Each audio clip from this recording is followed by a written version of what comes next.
And final question is this one. According to the IPCC and the NOAA observation on CO2 concentration in the atmosphere, that it may reach 400 parts per million. There is an urgent need in order to address the climate change issue. Yes. Do you think we are still in time to reverse the process of climate and planet degradation? And what are the main actions to take in place in order to face this issue? Well, I think that even if we stopped emitting carbon dioxide completely right now, the carbon dioxide already in the atmosphere is going to drive additional warming for a long time to come.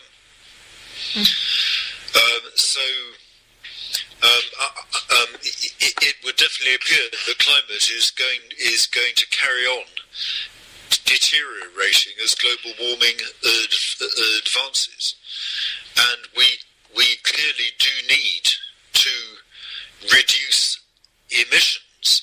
Currently, we are reducing the rate at which emissions increase, which means they're still increasing, but not quite as fast. Well, we need to go far, far beyond that.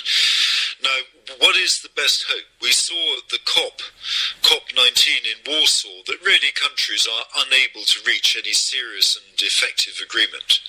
So for me, probably the best hope for dealing with climate is if we manage to progress the development of renewable energy even faster than it's already going. We know that the cost of these technologies, and solar PV in particular, comes down very rapidly as it is deployed on a larger and larger scale. And I think that we need to be driving that process even harder than it's already going.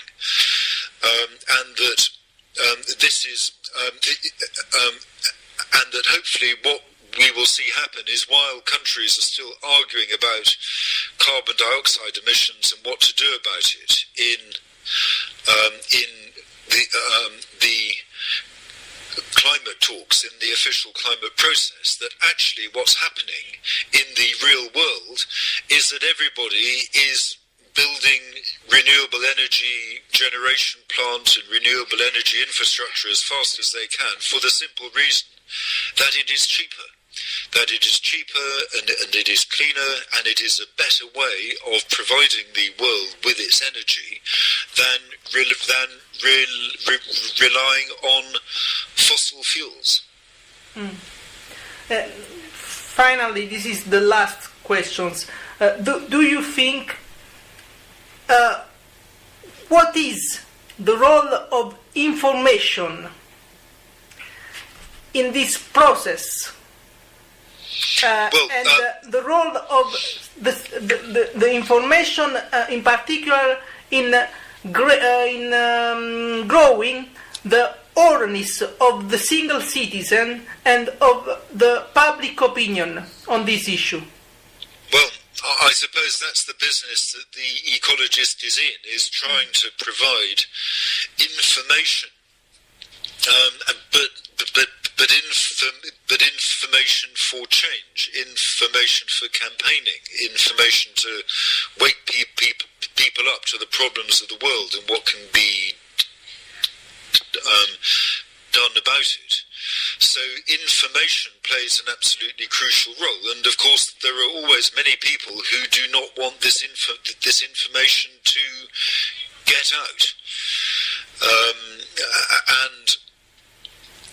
But of course, in the same way as information is important to us, it's also important on the other side. And we've seen, well, we now know, thanks to the likes of Edward Snowden, we now know that there are enormous surveillance operations going on, monitoring our data, our information, our communications, and in many cases in alliance with global corporations. This is a very worrying process.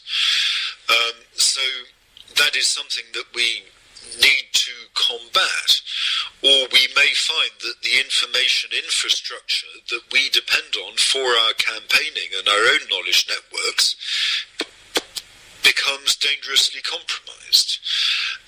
But we also have to make use of those networks and to use them as far as we can, and as a means of bringing about change. And fortunately, we know that information is absolutely key to bringing about change.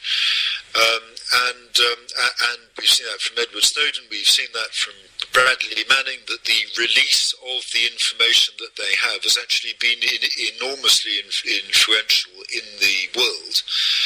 And that we have to be on the side of more information being made more public about more things. And the ecologist is part of that mission. Okay.